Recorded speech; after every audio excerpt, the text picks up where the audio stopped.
కవితల పుత్రికనైన నేను హరీష్మణి. నేను ఇంటర్నేషనల్ గోల్బాల్ టీంకి సెలెక్ట్ అయ్యాను తెలంగాణ నుంచి. మా ఇంట్లో వాళ్ళు ఆర్థిక స్తోమత లేకపోవడంతో నేను వెళ్ళలేకపోతున్నాను టర్కీకి. అందుచేత నాకు ఈ రాష్ట్ర ప్రభుత్వంచే కొంత ఆర్థిక సహాయ సహకారాలు అందించాలని కోరుకుంటూ. నిజామాబాద్ డిస్ట్రిక్ట్ తాళూరు మండలం ముసాద్ గ్రామం ఎర్రం రాజు అనే కూతురు ఎర్రం హరీష్మ గారు టర్కీ దేశానికి సెలక్షన్ అయింది. గోల్డ్ బాల్ మెడల్ సాధించాలని ఆమెకు చాలా కోరిక ఉంది.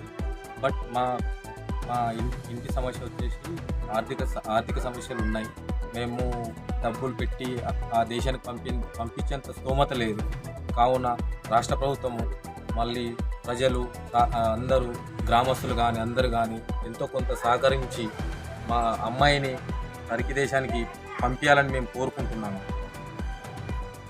రాష్ట్ర ప్రభుత్వము సహకరించాలని మరియు మా ఎమ్మెల్యే అయినటువంటి సుదర్శన్ రెడ్డి సారు సహకరించాలని మేము కోరుకుంటున్నాం. మన తెలంగాణకి పేరు తెప్పియాలని కోరుకుంటున్నాం.